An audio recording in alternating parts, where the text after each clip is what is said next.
Werner Albrecht had 47 minutes to live, and all he could think about was bacon. Not the bacon he'd eaten as a child in Munich. Not pork fat fried crisp with black bread and mustard on Sunday mornings, when his father still had work and his mother still smiled. American bacon. The smell was drifting from somewhere west, from the Allied positions near Mortagne, carried on the August wind through the apple orchards of Normandy. It smelled like civilization. It smelled like everything the Reich had promised and never delivered. Werner was 20 years old. He had been retreating for 6 days. He had just realized that the enemy ate better than God. The date was August 7th, 1944.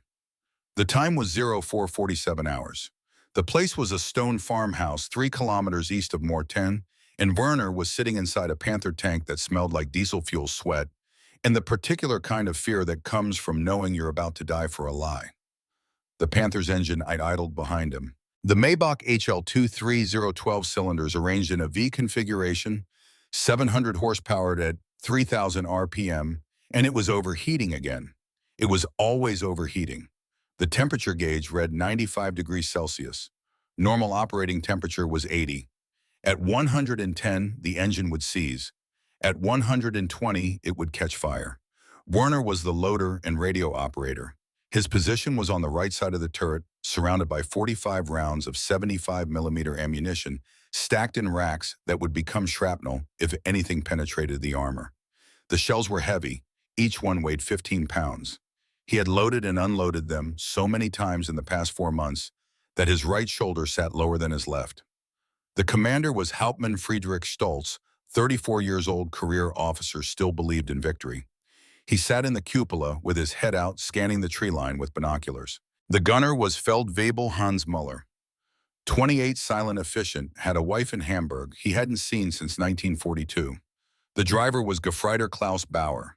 19 farm boy could fix anything with wire and prayer. The bow gunner was Corporal Franz Keller, 22 Werner's best friend from a village in Bavaria, so small it didn't appear on maps. Franz was the only person in the entire German army who still made Werner laugh. 5 men in a steel box, 80 tons of armor and machinery. One of Hitler's wonder weapons built to win the war in the East, now retreating in the West. Stolz's voice came through the intercom. Metallic, compressed, tired. Movement. Tree line. 500 meters. Mueller's hands moved to the traverse controls. The turret rotated with a whine of electric motors. 75mm KWK, 42 gun barrel length, 70 calibers, could penetrate 130 millimeters of armor at 1,000 meters. The gun was pointing at shadows that might be American infantry, or might be apple trees, or might be nothing. Werner's hands rested on the breech. If Stolz gave the order, Werner would load. High explosive first, then armor piercing, then high explosive again. The rhythm of killing at distance. But the order didn't come. The shadows were apple trees. Stolz dropped back into the cupola and closed the hatch. The interior of the tank went from gray dawn to battery-powered twilight. 4 small lights, barely enough to see the ammunition racks, the radio equipment, the hydraulic fluid leaking from the turret traverse mechanism. "Stand down," Stolz said. "We move in 30 minutes. Museller relaxed. Bauer shut down the engine. The sudden silence was louder than the noise had been. Franz pulled out a cigarette. French tobacco stolen from a supply depot 2 weeks ago. He lit it with a Zippo lighter, also stolen probably by an American. The flame reflected in his eyes for a moment, and Werner saw how young his friend still looked. 22, but could pass for 17. "You think they'll really attack today?" Franz asked. "Hitler ordered it," Muller said. "So yes." "Hitler orders a lot of things," Franz said. "Careful," Stolz said, but there was no threat in his voice, just exhaustion. Werner said nothing. He was thinking about the bacon smell, about how the wind had shifted in the night carrying it from the American positions, about how his stomach had cramped at the scent, not from hunger, but from realization. The Americans had bacon, real bacon, enough bacon that the smell carried 3 kilometers on the wind. The Reich had turnips and sawdust bread and promises. Werner had studied engineering at the Technical University of Munich from 1942 until his draft notice arrived in March 1943. Mechanical engineering, engines specifically. He loved engines. Loved the logic of combustion, the mathematics of torque and horsepower, The elegant brutality of controlled explosions turning crankshafts. That's why he noticed things other soldiers didn't, like the fact that the Maybach HL-230 was a brilliant design crippled by material shortages, aluminum alloys replaced with iron, precision bearings replaced with bronze bushings, engineering excellence sabotaged by an economy that couldn't build what it had designed, or the fact that American Sherman tanks used a radial aircraft engine, the Wright R975, 9 cylinders, 400 horsepower, absurdly simple, crude compared to the Maybach, but they worked, and there were thousands of them. Werner had learned these things from captured technical manuals, from interrogations of American prisoners, from the evidence of his own eyes watching endless columns of Allied vehicles moving supplies forward while German columns scrounged for fuel. The war was a math problem. Germany was solving for X with insufficient resources. The answer kept coming out wrong. At 0517 hours, the radio crackled. Division headquarters. Attack order confirmed. 5 Panzer divisions pushing west toward Mortain. Objective split. The American forces reached the coast, reversed the collapse of the Normandy front. Hitler's personal order. Stolz acknowledged. Muller started the engine. Bauer put the transmission in gear. Franz stubbed out a cigarette. Werner loaded a high-explosive round into the breech. The Panther lurched forward, tracks chewing dirt, engine howling, temperature gauge already climbing toward dangerous. They were going to attack Americans who had bacon. The battle started at 0600 hours with artillery. German 105mm guns firing from positions. Werner couldn't see shells passing overhead, with a sound like freight trains tearing through fabric. The impacts were invisible from inside the tank, but Werner felt them through the hull, transmitted through earth and steel into his bones. Then the Panther's own gun fired. The noise inside the turret was beyond sound. It was pressure, a physical blow that compressed your lungs and rang your skull like a bell. Werner had fired the 75mm hundreds of times in training, but you never got used to it, never stopped flinching. Muller was firing at American positions on a hill, Mortain Hill, high ground overlooking the town, bristling with anti-tank guns. Load, fire, recoil, extract, load, fire. Werner's world narrowed to the rhythm. Grab shell from rack, check type, high explosive, ram into breech, lock, tap Muller's shoulder, cover ears, brace, fire. The spent casing ejected with a clang, smoking hot enough to burn through gloves. Werner caught it, dropped it in the collection bag, reached for the next shell. Load, fire, recoil, extract. The Americans were firing back. Something hit the Panther's frontal armor, not a penetration, just a tremendous gonging sound like being inside a cathedral bell. The entire tank rang. Werner's teeth clicked together. He tasted blood. Franz was firing the bow machine gun, 7.92mm MG-34, 800 rounds per minute. The sound was a continuous ripping noise like canvas tearing forever. Target, Stolz's voice, 11 o'clock, anti-tank gun. Muller traversed, fired. The target disappeared in smoke. Hit, Stolz confirmed. They kept moving. The Panther could do 25 miles per hour on roads, 15 cross-country. Right now, they were doing 8 climbing the slope toward Mortain Hill tracks, slipping on wet grass. More impacts on the armor. Shells deflecting off the glacis plate. The Panther's frontal armor was 80mm thick, sloped at 55 degrees. Effective thickness, 140mm. Almost nothing the Americans had could penetrate it from the front. Almost nothing. Werner saw the flash first, a bright stab of light from the American position 300 meters ahead. Then the impact. This wasn't a deflection. The shell hit the Panther directly to their left. A different tank, same company. The shell penetrated the turret ring, the weak point where turret met hull. What happened next took 2 seconds but would live in Werner's memory forever. The tank's ammunition cooked off. 45 rounds of 75mm high explosive detonating simultaneously inside a sealed steel container. The turret separated from the hull and flew 15 feet into the air, tumbling trailing flame. It landed 30 feet away. The hull burned with white magnesium fire. No one got out. Werner had trained with that crew, had eaten with them, had played cards with them 3 nights ago. Now they were smoke. Stolz's voice came through the intercom, steady, professional. Keep moving. Don't stop. They didn't stop. The attack continued for 3 more hours. By 900 it had failed. The Americans held Mortain Hill.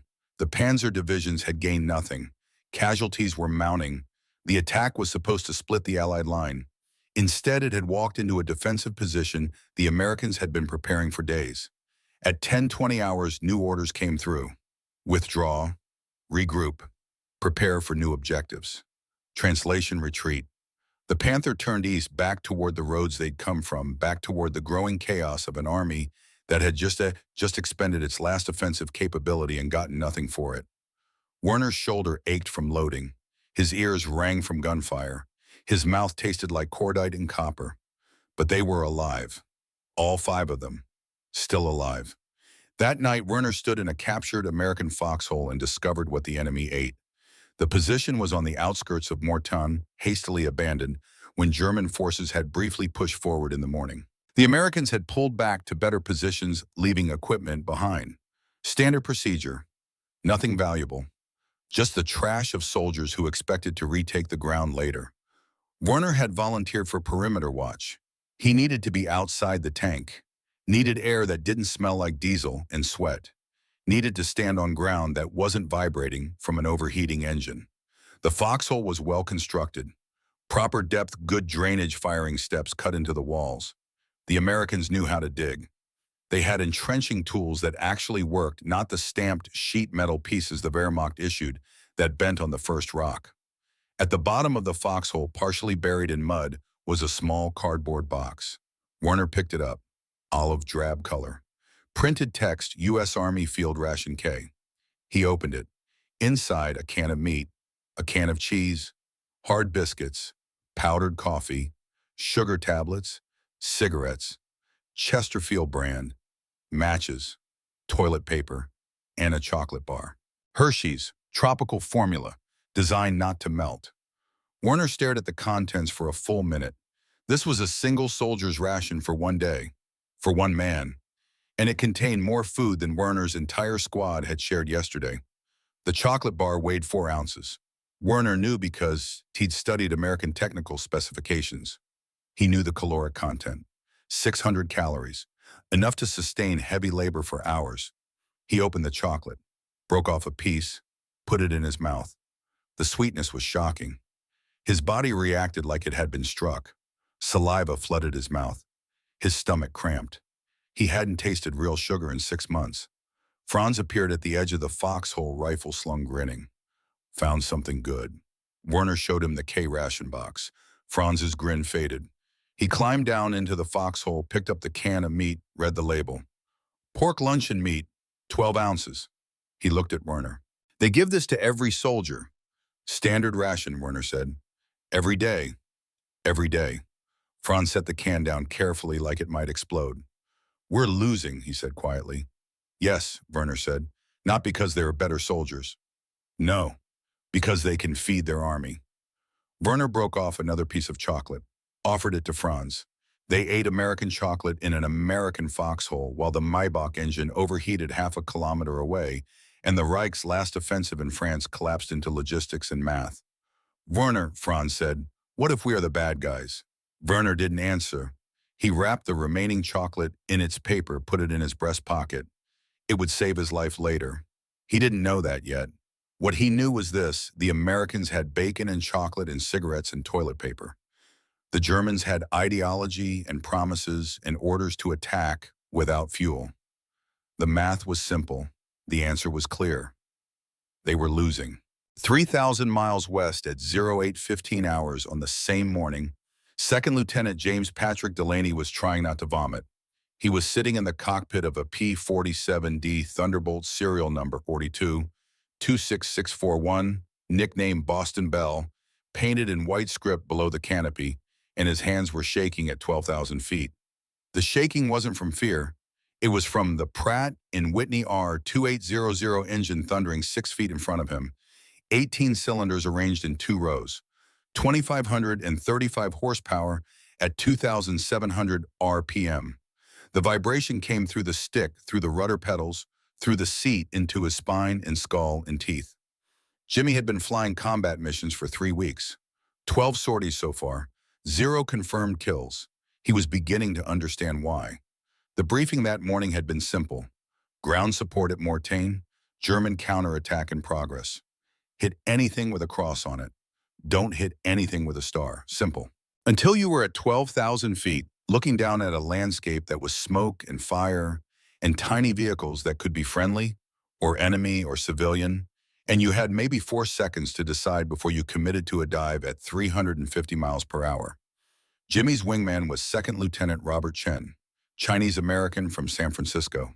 Quiet, competent, flew like he'd been born with wings. They'd trained together in the States, shipped out together, bunked together. Bobby Chen was the closest thing Jimmy had to a friend in France. Captain Mike Sullivan's voice came through the radio. Boston accent, same as Jimmy's. Sullivan was from Dorchester. Flight lead, 26 years old. Looked 40. Breakwater flight visual on smoke, 11 o'clock low. That's Mortain. Descend to 8,000 line abreast. Jimmy pushed the stick forward. The Thunderbolt's nose dropped. Airspeed increased. Engine noise increased. Vibration increased. At 8,000 feet, he could see the battle. German tanks, American positions, artillery fire smoke drifting across hillsides. From this altitude, it looked like a model railroad layout. Tiny vehicles, tiny explosions. Nothing real. Sullivan's voice again. Breakwater flight, we're going in. Watch for flak. Target anything moving east of the hill. Jimmy armed his rockets. 10 HVAR rockets, high-velocity aircraft rockets, 5 inches in diameter, 140 pounds of thrust, each 60-pound, warhead effective range 1,600 yards against soft targets, theoretical range, theoretical effectiveness, theory versus reality. The reality was that Jimmy had fired 80 rockets in 12 missions and had no idea if he'd ever hit anything. Breakwater 2, you're with me, Sullivan said. 3 and 4 take the southern road. Jimmy was Breakwater 2. He formed up on Sullivan's right wing. 2 Thunderbolts in echelon diving from 8,000 feet target a road east of Mortain where vehicles were moving. Sullivan rolled into the dive. Jimmy followed. The nose came down. Airspeed built. 300 miles per hour. 320. 340. The engine screamed. The wings shook. The stick got heavy. At 4,000 feet, Jimmy saw the vehicles clearly. Trucks. Maybe 6 of them. Olive gray paint, German. At 3,000 feet, Sullivan fired his rockets. 10 white smoke trails, 10 orange flames, all fired in 2 seconds. The Thunderbolt lurched upward from the weight loss, 800 pounds gone in an instant. Jimmy's turn. His thumb found the firing button. He pressed it. The Thunderbolt shuddered. The rockets leaped from the rails under the wings, trailing fire and smoke. Time stretched. He saw the rockets arc downward. Saw them spread, no longer a tight group, but a dispersing pattern affected by wind, by speed, by the chaotic physics of unguided projectiles. Saw them impact. One hit a truck directly. The truck exploded orange fireball, black smoke. The other 9 hit dirt, trees, road, empty field. 1 hit out of 10, 10%, and that was the best salvo he'd fired yet. Jimmy pulled up at 1,500 feet. G-forces crushed him into the seat. Vision narrowed to a tunnel. Blood drained from his head. He pulled back harder, climbing, escaping, getting away from the ground and the flak that was starting to reach up in black puffs. Sullivan's voice crackling through the radio. Good hits 2, RTB. Return to base. Jimmy turned west toward the coastline, toward the airfield designated at 10, toward the ground crews who would refuel and rearm the Thunderbolt in 45 minutes so he could do it all again. His hands were still shaking. Sergeant Michael O'Brien was waiting when Jimmy taxied to the hard stand. O'Brien was the crew chief. Boston Irish, like Jimmy from Southie, 2 years older, knew the R2800 engine better than Jimmy knew his own family. O'Brien guided the Thunderbolt into position with hand signals, then signaled cut engine. Jimmy shut down. The propeller windmilled to a stop. The sudden silence was profound. Jimmy climbed out of the cockpit, legs, stiff hands cramping from gripping the stick too hard. O'Brien was already inspecting the rocket rails. How'd she handle? Like a truck, Jimmy said. Trucks don't fly, sir. Exactly. O'Brien grinned. He walked around the Thunderbolt, checking for damage, for stress cracks, for leaking hydraulic fluid. This was his aircraft. Jimmy just borrowed it. You hit anything? O'Brien asked. Claimed 2 vehicles destroyed, 3 damaged. What's the truth? Jimmy pulled off his flight helmet, ran a hand through sweat-soaked hair. I saw one truck explode, the rest I don't know. O'Brien nodded, not judging, just understanding. Lieutenant, you know how unguided rockets work. Sure, point at aircraft at target, press button, hope for the best.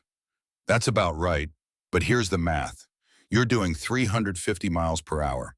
That's 513 feet per second. The rocket takes about 4 seconds to reach the target. In those 4 seconds, you've traveled 2,000 feet. The rocket's traveling on a ballistic arc affected by wind-air density and the fact that it's a tube full of explosives with fins. Your target is maybe 20 feet long. The probability of a direct hit is about 4%. 4%, Jimmy repeated, per rocket. So with 10 rockets, you're looking at maybe 1 hit if you're good, 2 if you're lucky. So what's the point? Volume, sir, you're not a sniper. You're suppressive fire. You put enough rockets down range, you'll hit something. And even the misses count.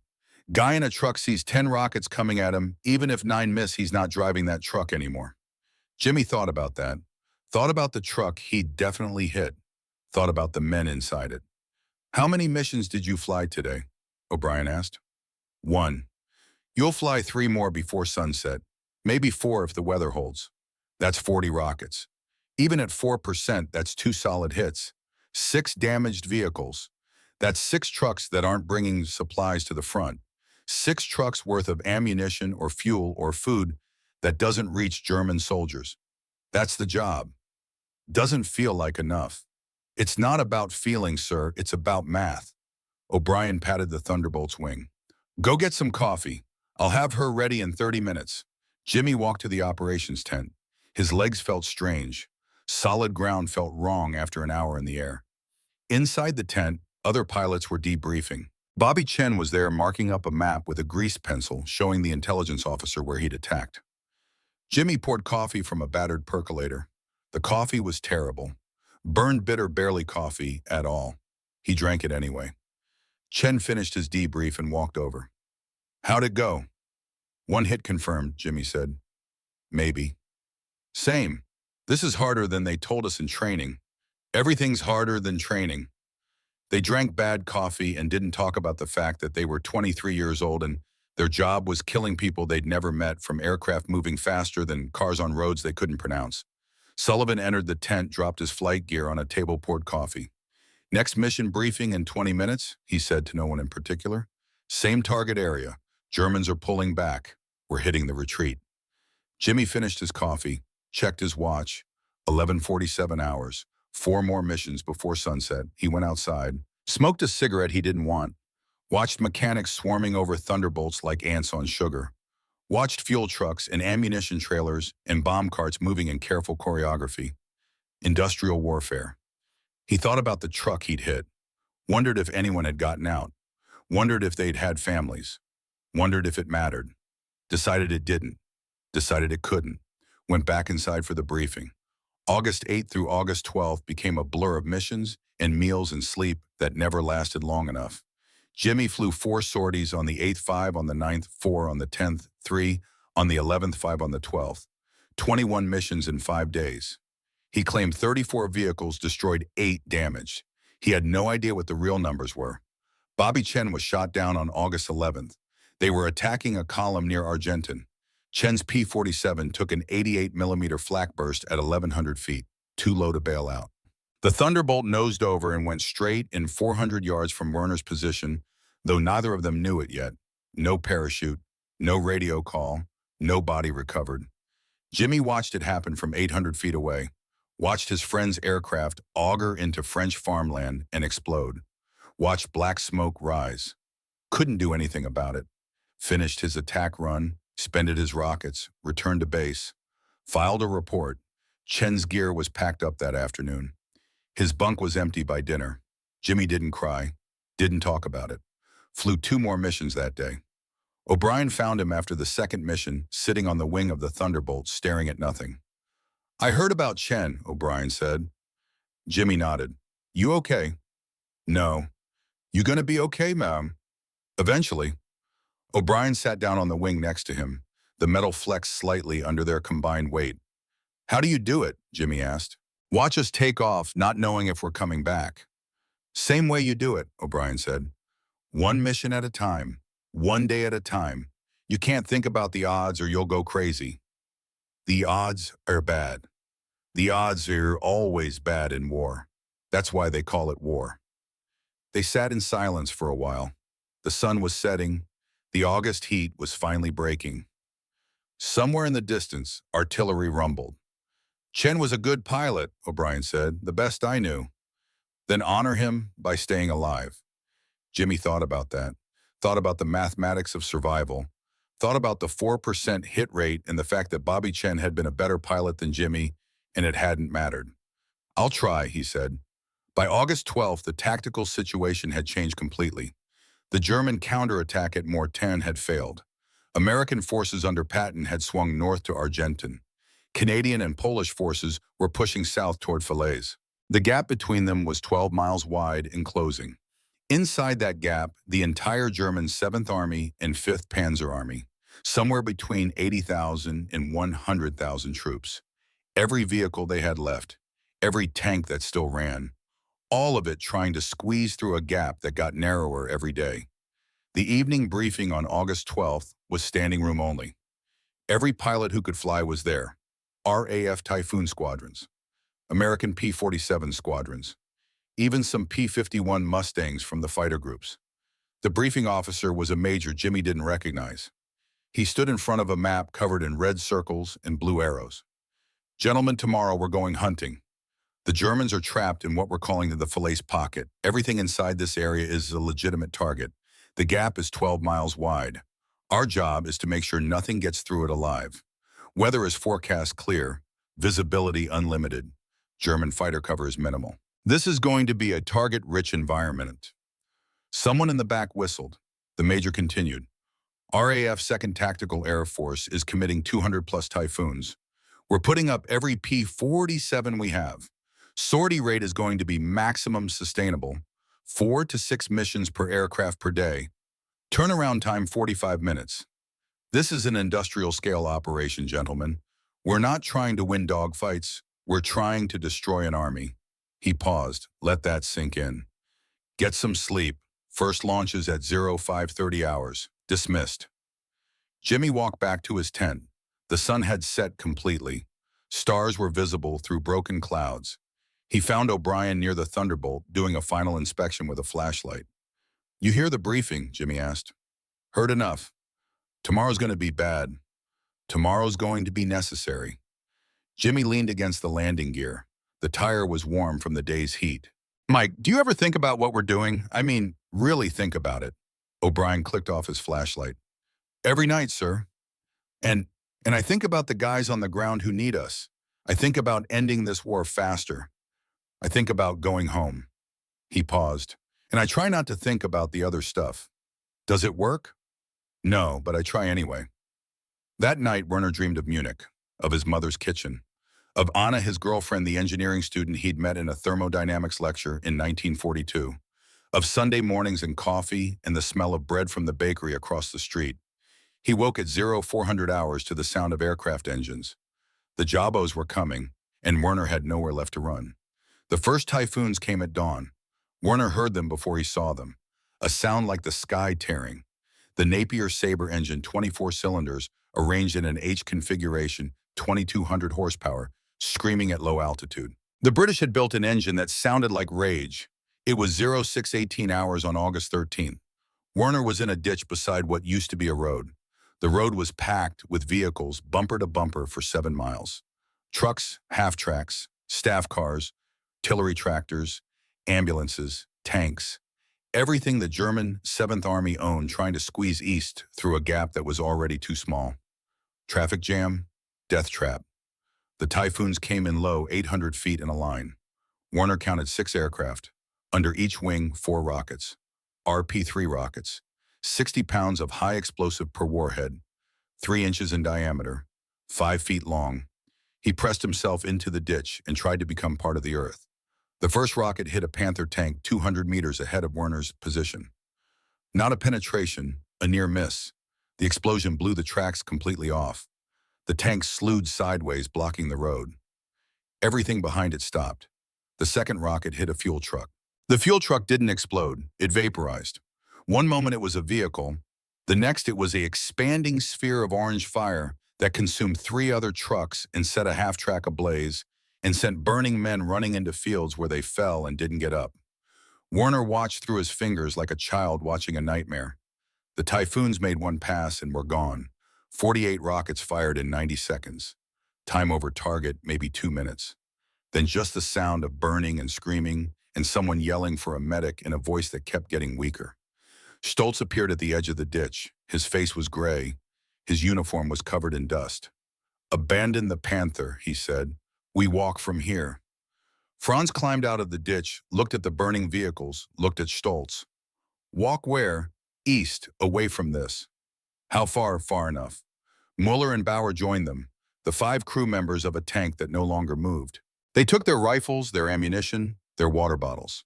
They left behind 45 rounds of 75mm ammunition, a full tank of fuel, 80 tons of German engineering that had become a roadblock. They started walking. The second attack came at 0843 hours. American P-47 Thunderbolts this time. 4 aircraft, different from the Typhoons. Heavier, louder, less elegant, but more brutal. Werner and his crew were a kilometer from the road when the P-47s attacked. They threw themselves into a drainage ditch and covered their heads while the earth shook. The P-47s weren't using rockets. They were strafing with 50 caliber machine guns, 8 guns per aircraft, 32 guns total, 425 rounds per second combined. The sound was like canvas tearing at industrial volume.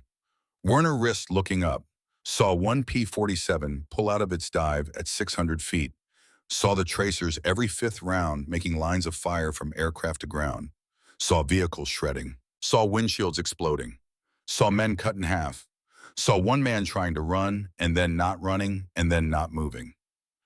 The attack lasted maybe 90 seconds. The P-47s climbed away. The sound faded. The screaming didn't. Franz was shaking, not from fear, from something else, something beyond fear. "They're not even trying to hit us specifically," he said. "We're just targets, just things on a road." "Yes," Werner said. "How many do they have?" "More than we do." That was the answer to every question now. More aircraft, more fuel, more ammunition, more everything. The mathematics of defeat. They kept walking. 3,000 miles west, at 0720 hours, Jimmy Delaney was on his 4th mission of the day. He'd taken off at 0547 hours for the first sortie, attacked a vehicle column near Trun, expended all 10 rockets, claimed 3 vehicles destroyed, landed at 0634, refueled, rearmed, briefed, took off again at 0720. This was the new normal, maximum sortie rate, minimum turnaround time. Fly until you couldn't see straight, land and do it again. O'Brien and his ground crew had the turnaround down to a science. The moment Jimmy cut the engine, they were swarming the aircraft. Fuel hose connected, rocket rails loaded, ammunition boxes for the 50 calibers filled, gun barrels inspected, tires checked, oil level verified. 42 minutes from wheels stopped to wheels rolling. Industrial warfare. Jimmy's target this mission was the same road he'd hit 2 hours ago. The intelligence officer said German vehicles were still trying to move through. Said the road was packed solid. Said it was the biggest target anyone had ever seen. He wasn't lying. At 8,000 feet, Jimmy could see smoke rising from a dozen fires. Could see vehicles stopped in long lines. Could see tiny figures running between the vehicles like ants fleeing a fire. Sullivan's voice on the radio. "Breakwater flight target that column at 10 o'clock. We go in sequence. I'll take the lead vehicles. 2 you take middle.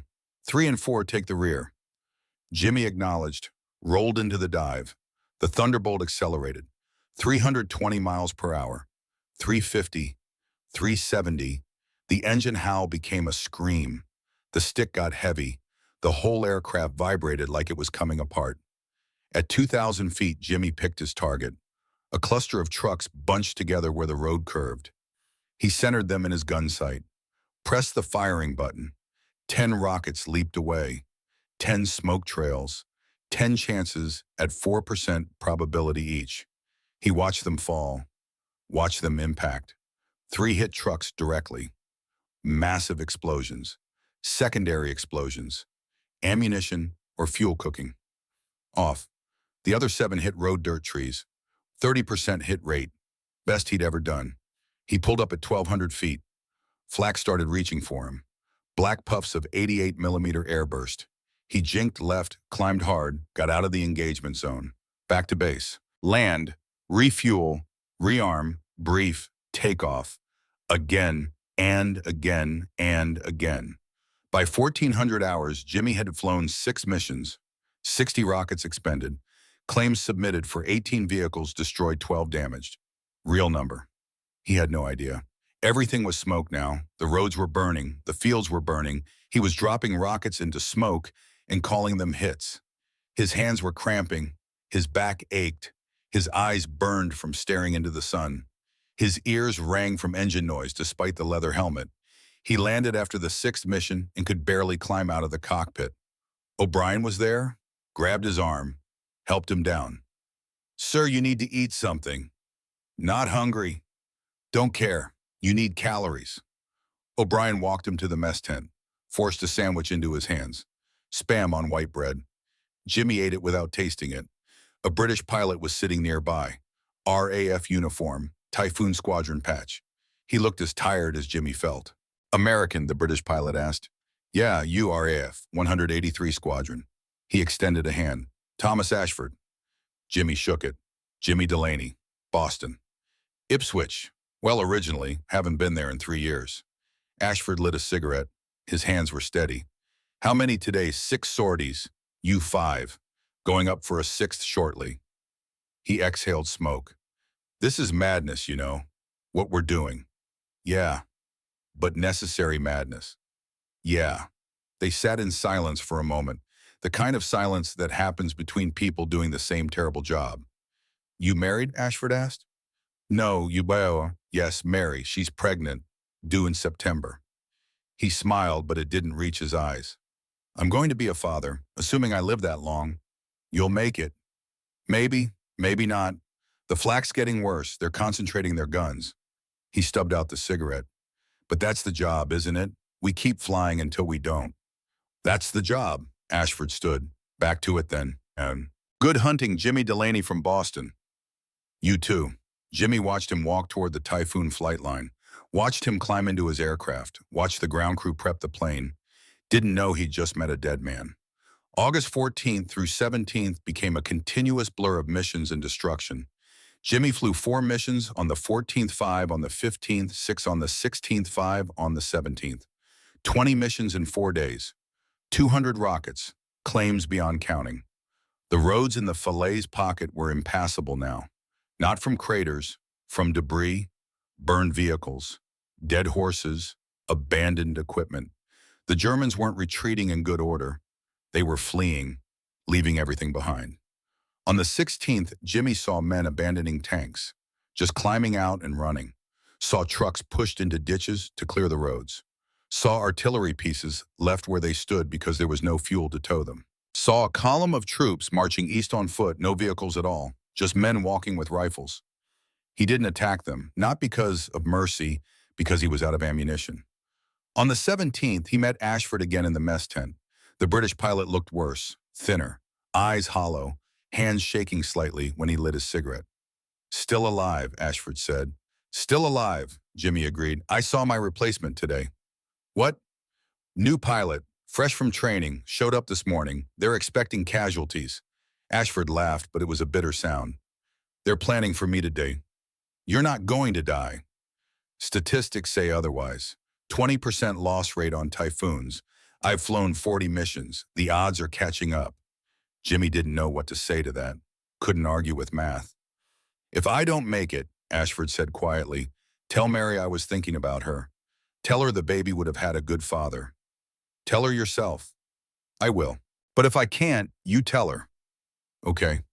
Promise." "I promise." Ashford finished his cigarette, stood.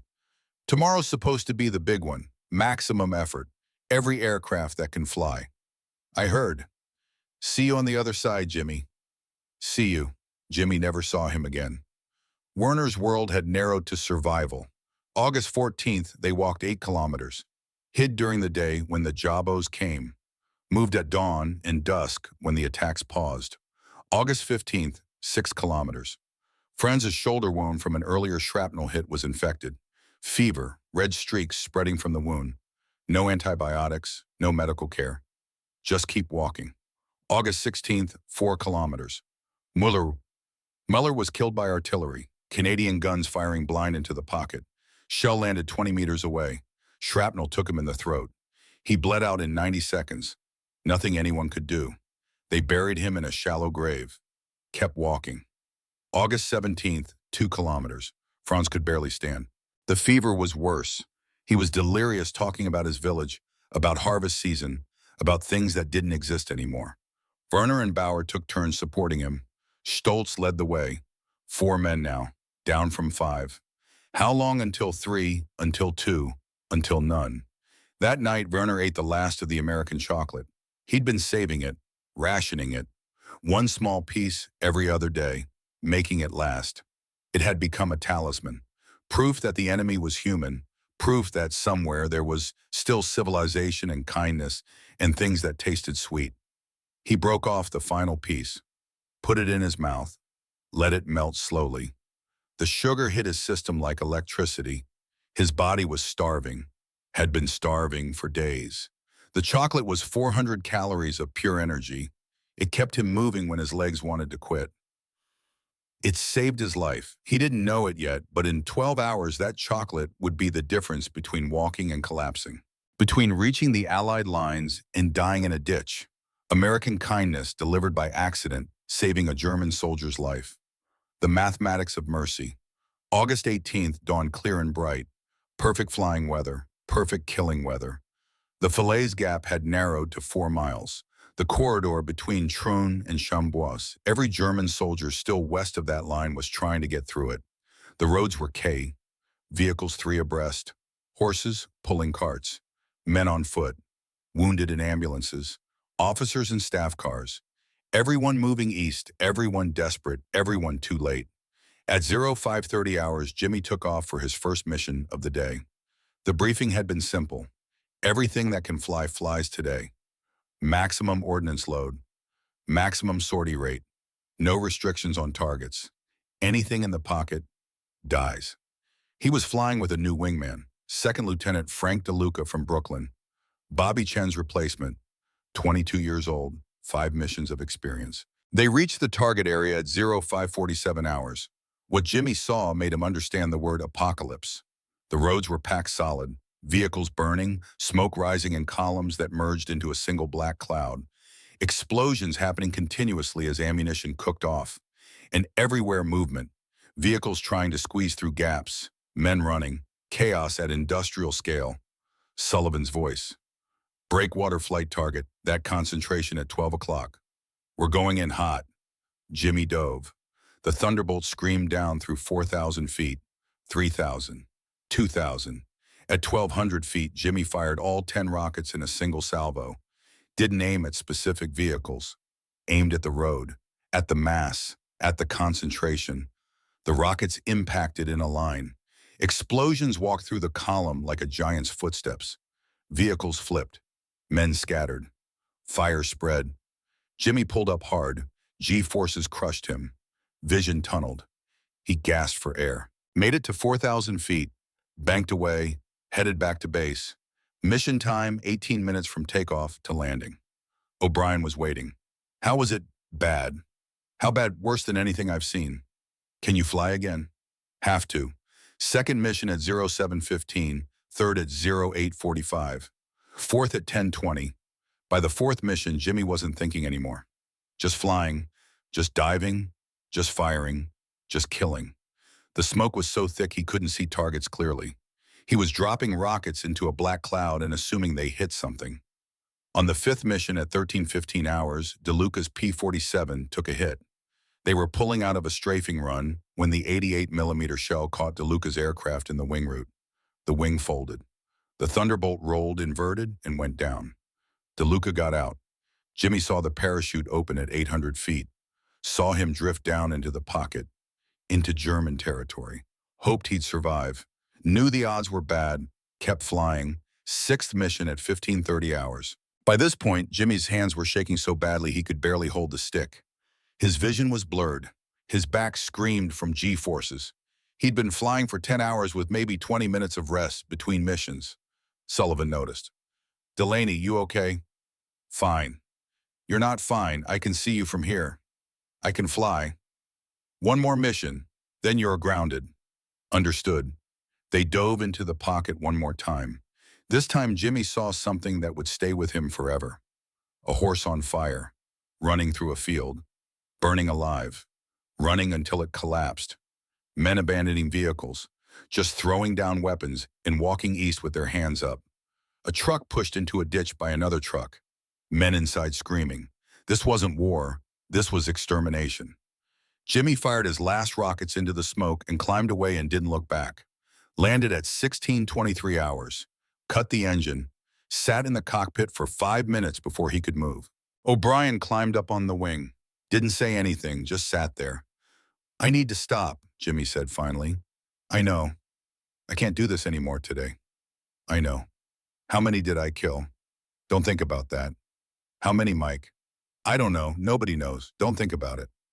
But Jimmy was thinking about it. Thinking about the mathematics. 6 missions, 60 rockets. Even at 4% hit rate, that was 2 to 3 direct hits per mission. 12 to 18 vehicles destroyed personally. Each vehicle had maybe 2 to 4 men.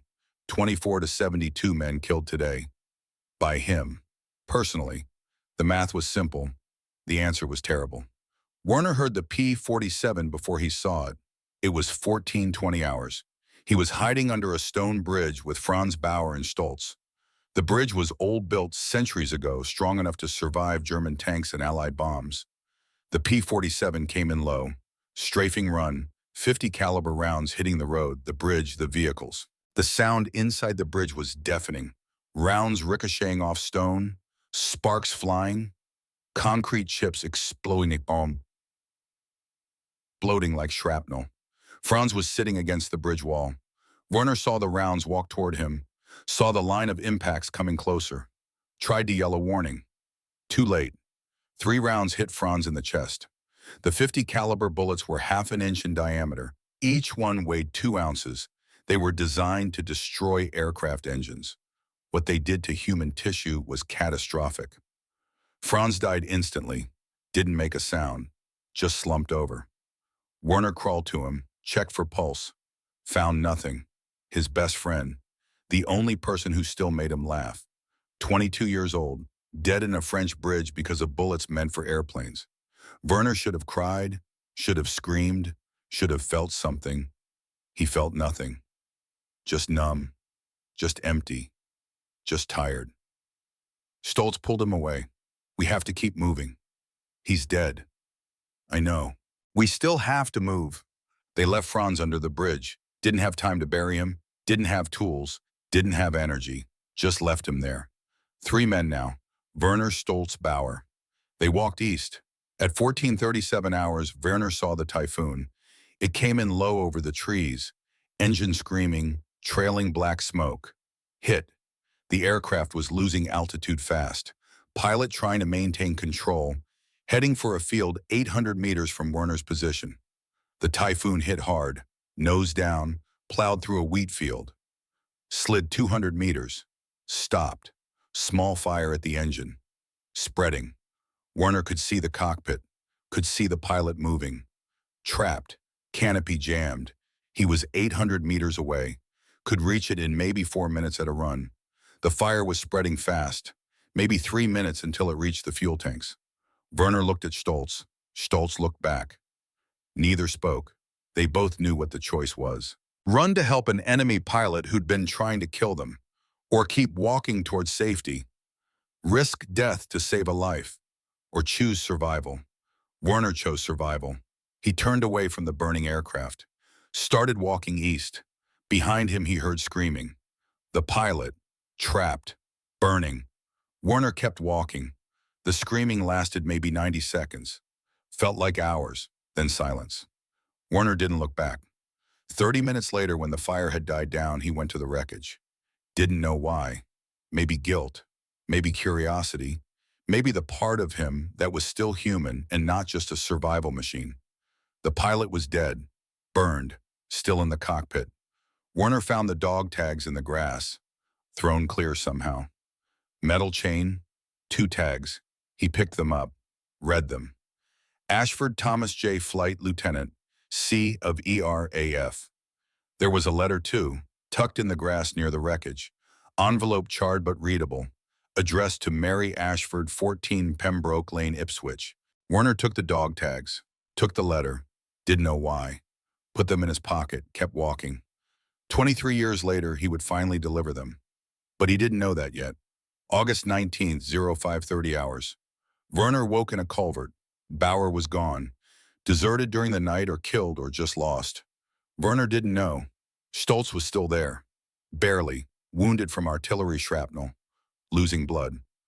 Go, Stoltz said. I'm finished. I can help you. No, you can't. Save yourself. Werner looked at his commander. This man who'd believed in victory until the end. Who'd followed orders even when the orders were insane. Who'd kept them alive longer than they had any right to be. Thank you, Werner said. Stoltz smiled, blood on his teeth. For what? For trying. We all tried. It wasn't enough. Werner left him there, walked east alone. The gap was visible now, 2 kilometers ahead. Allied positions, Canadian flags, American flags, the end of the pocket. Freedom or capture or death, depending on luck. Werner's legs were shaking. Hadn't eaten in 36 hours except for that chocolate. Hadn't slept in 3 days. Hadn't felt human in a week. He was done. Done fighting, done retreating, done believing, done surviving. Whatever came next, he would accept it. He walked toward the Allied lines with his hands up. Saw Canadian soldiers. Saw American soldiers. Saw weapons pointed at him. Kept walking. A voice in English. Stop! Don't move! Werner stopped. Drop your weapon. Werner dropped his rifle. Hands on your head. Knees, Werner knelt. Put his hands on his head. Soldiers approached. Searched him. Found the dog tags in his pocket.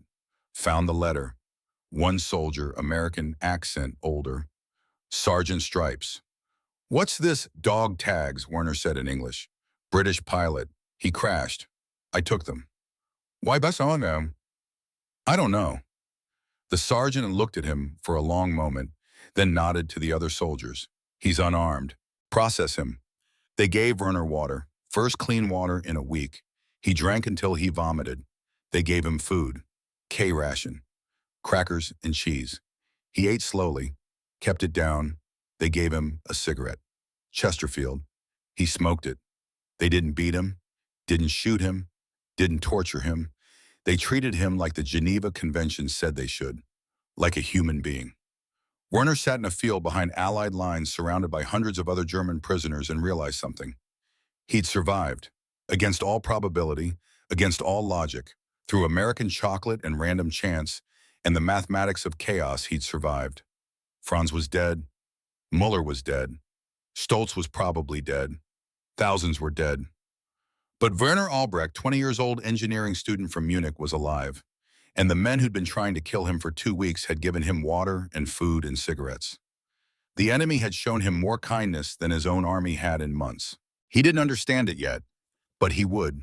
In time, he would. The coffee was terrible. Werner had never tasted anything so wonderful in his life. It was instant coffee, powdered, mixed with lukewarm water from a canteen. Bitter, metallic, barely coffee at all.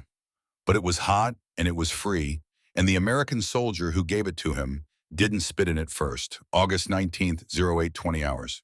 Werner sat in a field that had become a prisoner of war processing center. 200 German soldiers, maybe more, sitting in loose groups on the grass. Barbed wire perimeter, American guards with rifles, Canadian trucks bringing more prisoners. An American corporal, young maybe 19, had handed Werner the canteen cup of coffee without a word. Just gave it to him and moved on to the next prisoner. Werner held the cup in both hands, felt the warmth, watched steam rise, tried to reconcile this moment with everything he'd been told about Americans, about how they were weak, how they were cruel, how they would torture prisoners and violate the Geneva Convention. The coffee suggested otherwise. A sergeant approached. different from the young corporal, older, maybe 30, Boston accent, Irish features. Name tape on his uniform read O'Brien. "You speak English?" O'Brien asked. "Yes," Werner said. "Good, makes this easier." O'Brien pulled out a clipboard. Name Albrecht, Werner, Gefreiter. Unit, 2nd SS Panzer Division. O'Brien wrote that down. Didn't react to the SS designation, just wrote, "Where were you captured?" 2 kilometers west. I surrendered." Smart move. O'Brien looked at Werner for a moment. "You hurt?" "No." "You sure you look like hell?" "I'm sure." "When's the last time you ate?" "Yesterday. American chocolate. Day before nothing." O'Brien nodded, made a note on the clipboard. "We'll get you fed. Medical check first, then food, then transport to the rear." He turned to leave. Werner spoke without thinking. "Why are you being kind?" O'Brien stopped. "Turn back." "What kind? You're being kind. I don't understand why." "Geneva Convention. You're a prisoner of war. You get treated like one. That's all." O'Brien looked at him for a long moment. "Kid, I've been in France since D-Day. I've seen what happens when people stop being human. I'm not going to be that. You surrendered. That took guts.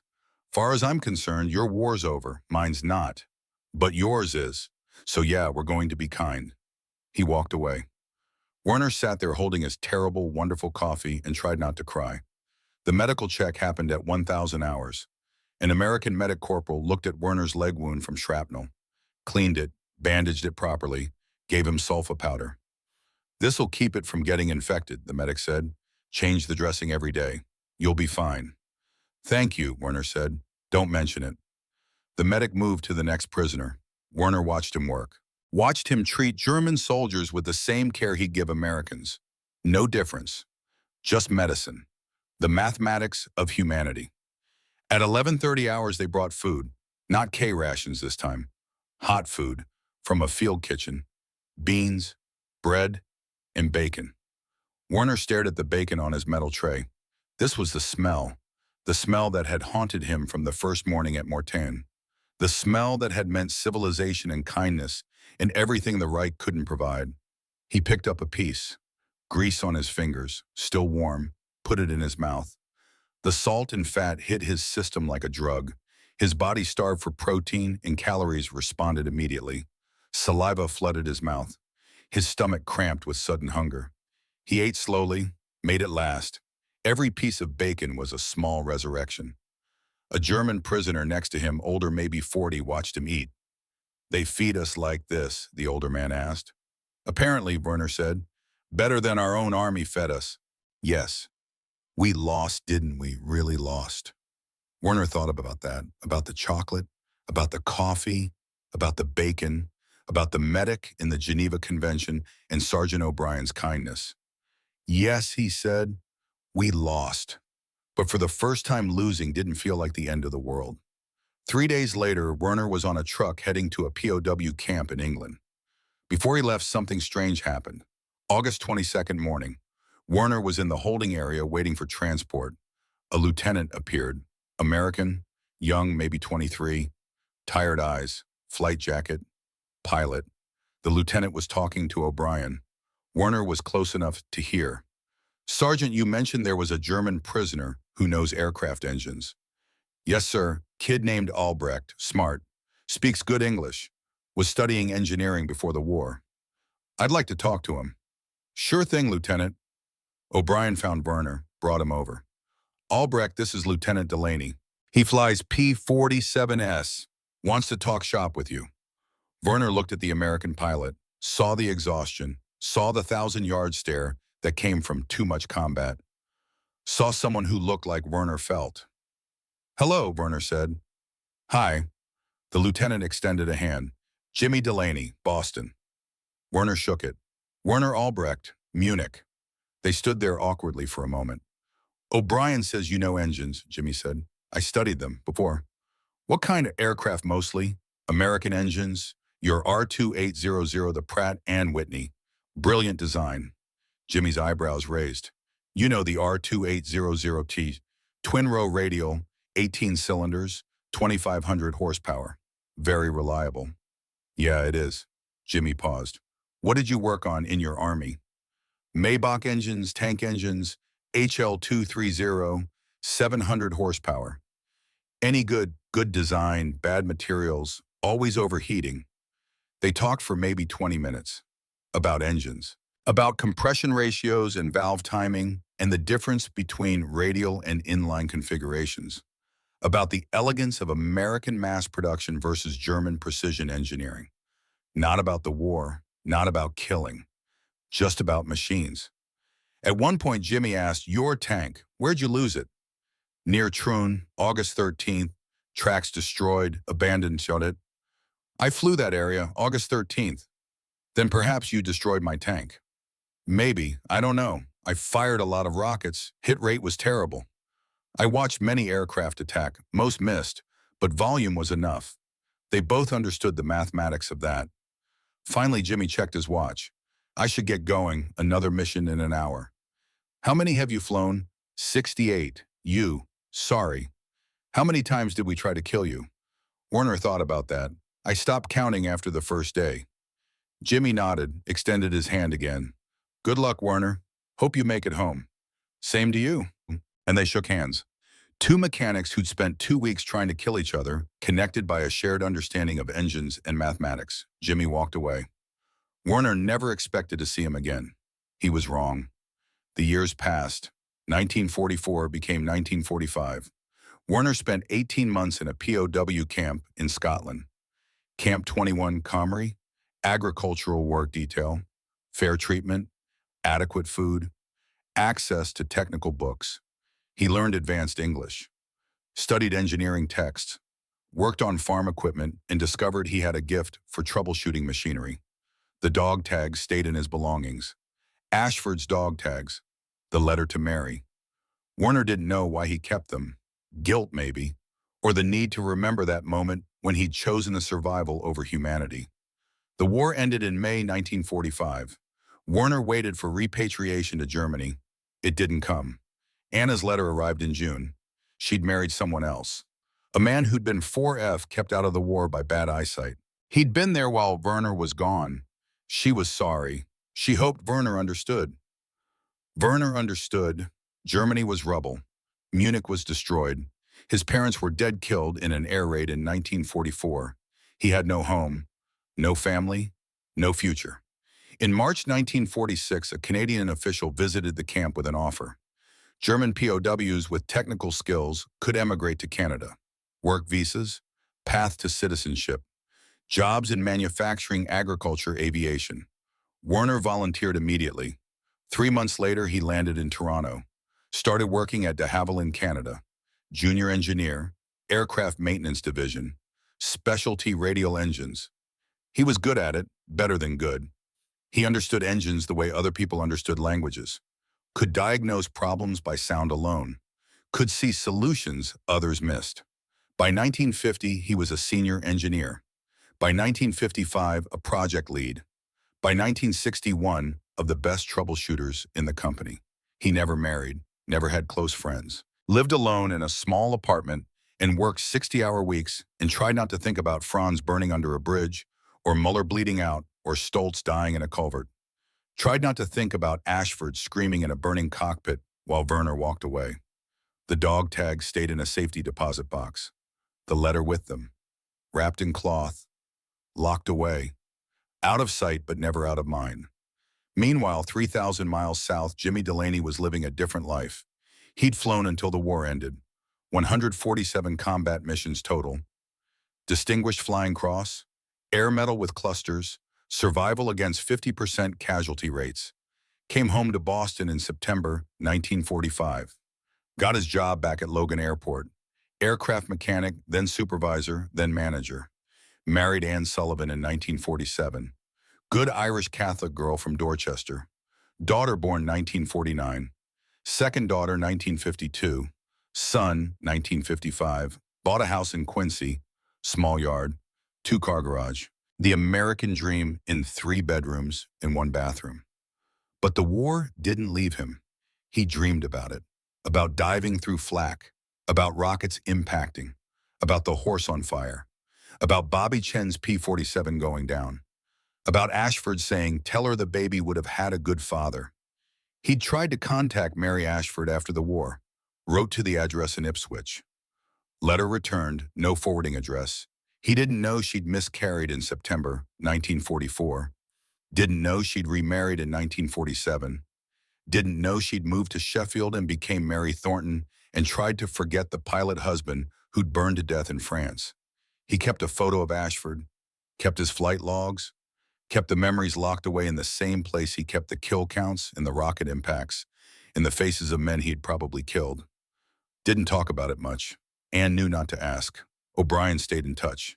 They'd have beers sometimes. Talk about the old days. Talk about engines. Never talk about the killing. The years accumulated. 1965. Jimmy was 44 years old. 3 kids, steady job, good life.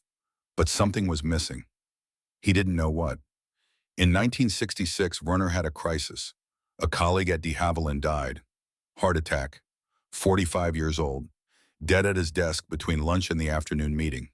Werner attended the funeral, watched the man's family grieve, realized he had no one who would grieve for him.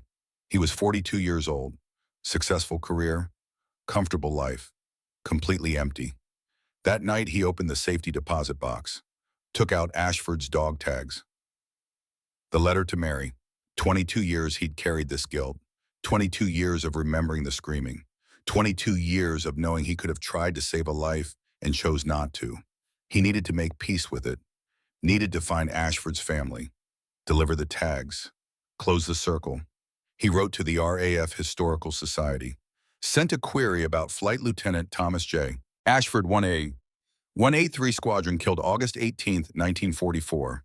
The response came 6 weeks later. Confirmed killed in action. Commemorated at Runnymede Memorial Panel 268. Wife Mary remarried now. Mary Thornton Sheffield. Miscarriage September 1944. No surviving children. Family has declined contact regarding war matters. Werner made a decision. He would go to Runnymede, would leave the wife's tags at the memorial, would pay his respects, would finally let go. May 15, 1967. Werner flew from Toronto to London. May 16th, he took a train to Surrey, hired a taxi to Runnymede. The memorial was beautiful. White stone colonnades overlooking the Thames, names carved in panels, 20,000 names, Royal Air Force aircrew with no known grave. Werner found panel 268, found Ashford's name, Flight Lieutenant Thomas J. Ashford, carved in stone, forever young, forever dead. Werner placed his hand on the carved letters, felt the stone under his palm. "I'm sorry," he said quietly. "I could have tried. I should have tried. I'm sorry." The stone had no answer. Werner pulled out the dog tags, held them in his hand. 23 years he'd carried them. 23 years of guilt compressed into 2 pieces of stamped metal on a chain. He couldn't leave them at the memorial. Groundskeepers would collect them. They'd end up in lost and found. He stood there uncertain when a voice spoke behind him. "You here for someone specific?" Werner turned.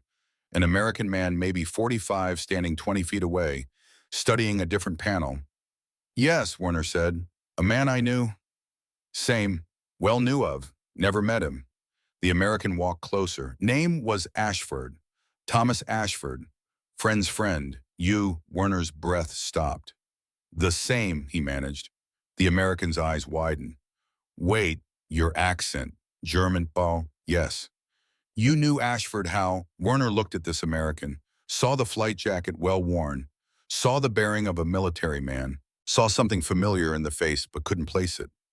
"I watched him die," Werner said. Silence. The American stared at him. "Jesus, I'm sorry." "Why are you sorry? I'm the one who should be." "I'm Jimmy Delaney. I flew Thunderbolts. August 1944. Maybe I shot at you." And Werner remembered. The POW camp, the conversation about engines, the handshake. 23 years ago. "You did shoot at me," Werner said. "We met, briefly, after the battle. You asked about engines." Jimmy's eyes went wide. Werner Albrecht?" "Yes." "Holy hell." Jimmy laughed, but it was a shock sound. "What are the odds?" "Very small." They stood there, two men in their 40s, connected by a battle 2 decades past and a British pilot neither had known well, but both remembered. I knew Ashford, Jimmy said finally. Same airfield. We talked a few times. He was a good man. Good pilot. I was there when he crashed, Werner said. 200 meters away. The canopy jammed. He couldn't get out. Could you have helped? Werner had been asking himself that question for 23 years. Maybe. I don't know. I was terrified, under fire, trying to survive. I heard him screaming and I walked away. Jimmy was quiet for a long time. Then he said something Werner never expected. You were 20 years old, in a ditch, under attack, trying not to die. Yes. And you think you should have run through an open field under air attack to save an enemy pilot? I could have tried. Werner, listen to me. Jimmy's voice was firm. I flew over you. I shot rockets at you. I killed people like you for 3 weeks straight.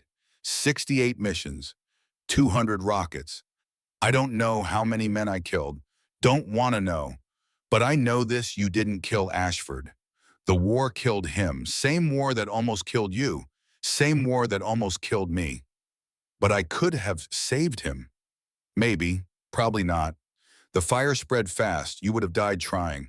And for what? To save one pilot while thousands were dying. Jimmy shook his head. Werner, you were a kid trying not to die. That's not murder. That's survival. Werner felt something break inside him. 23 years of guilt cracking. I kept his dog tags, he said. Held them up. I don't know why. Carried them for 23 years. Jimmy looked at the tags. You know why? Because you're human. Because it mattered. Because you needed to remember. Will you take them for his family? His wife remarried. No kids survived. There's no family left who remembers. Then what do I do? Jimmy thought about that. Keep them or leave them here. Or maybe we remember him together. Werner looked at panel 268, at Ashford's name. I come here every few years, Jimmy said. Pay respects. You still in Canada. Toronto, de Havilland, engineer. No kidding, I'm at Logan Airport, maintenance manager. Still working on engines. Can't stop. Only thing that makes sense. They stood there in silence for a moment. Werner, Jimmy said, you want to get a beer? Talk about something other than the war. Yes, I would like that very much. They found a pub near Runnymede, sat in a corner booth, ordered pints, talked about engines, about the DHC 2 Beaver Werner was working on, about the antique engines Jimmy restored in his garage, about radial versus inline configurations, about compression ratios and valve timing and the beauty of well-designed machinery. Not about killing, not about death, not about war, just two mechanics who understood each other. At one point, Jimmy said, you know what's strange? I spent 3 weeks trying to kill people like you. And now we're sitting here talking about crankshaft tolerances. Is it strange, or is it what makes sense? Maybe both. They finished their beers, exchanged addresses, Toronto, Boston. If you're ever in Boston, Jimmy said, same if you're in Toronto. They both meant it. Over the next 18 years, Werner and Jimmy built something neither expected. Friendship, real friendship, built on shared understanding and technical passion and the knowledge that they'd both survived the same terrible mathematics. They wrote letters, monthly at first, then weekly, discussing engine problems, aviation news life. They visited. Werner flew to Boston in 1969. Met Anne, met the kids, became Uncle Werner. Helped Jimmy restore a 2,800 Rand engine in his garage. Jimmy visited Toronto in 1971. Met Werner's colleagues. Toured de Havilland. Saw the Beaver aircraft Werner had helped design. In 1975, they returned to Runnymede together. Brought Jimmy's kids, now young adults.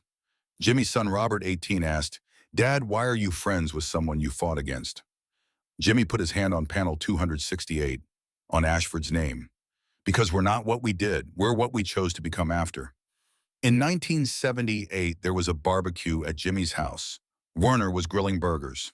Jimmy's grandson, 5 years old, watched him.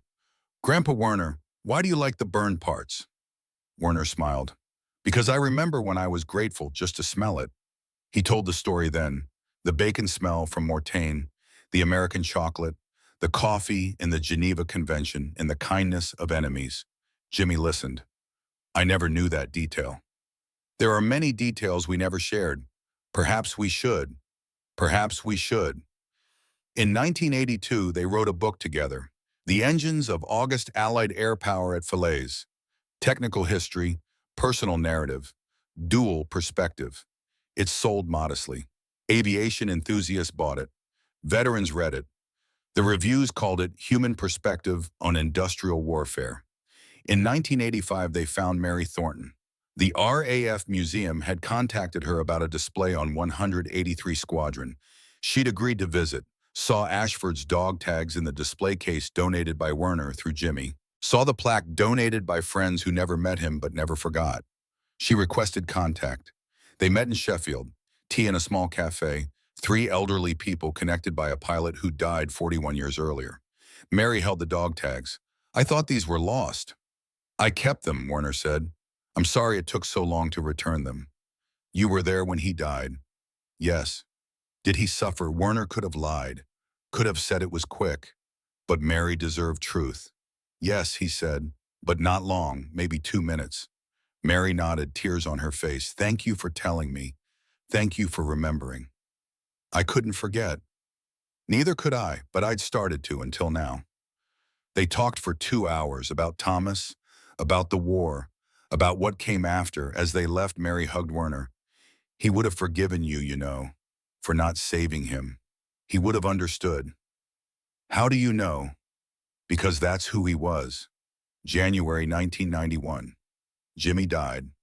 Heart attack, quick. Sitting in his favorite chair reading an aviation magazine. Werner flew to Boston for the funeral. Gave the eulogy. Jimmy taught me that former enemies can become family.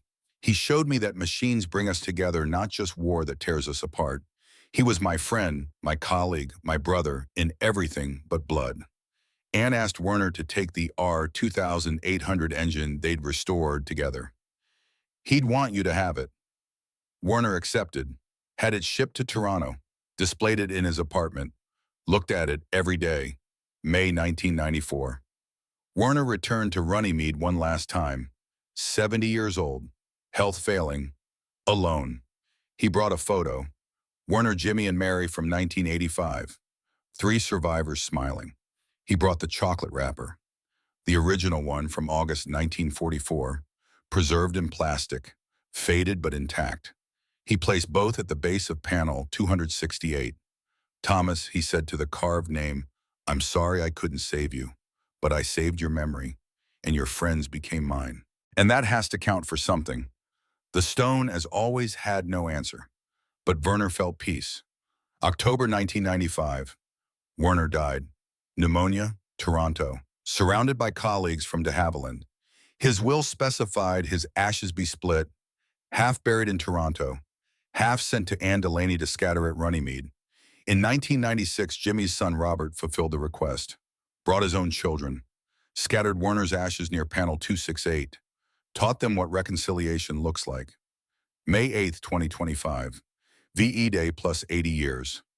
Robert Delaney, 76 years old, stood at panel 268, his daughter Sarah beside him. Her son Marcus, 23, same age Werner had been. They'd brought the R-2800 engine, donated it to a museum with a plaque, Friendship Forged from Fire, the Delaney Albrecht story. Marcus asked, Grandpa, did they really try to kill each other? Yes. So how did they become friends? Because they chose to remember the humans, not the uniforms. Nearby, a family was having a picnic. The smell of grilling drifted on the wind. Robert smiled. Werner always said bacon saved his life. Because of the smell. Because it reminded him the enemy was human, just like him. Hungry, tired, far from home. Robert placed his hand on Ashford's name, on the stone that had connected 2 enemies and turned them into brothers.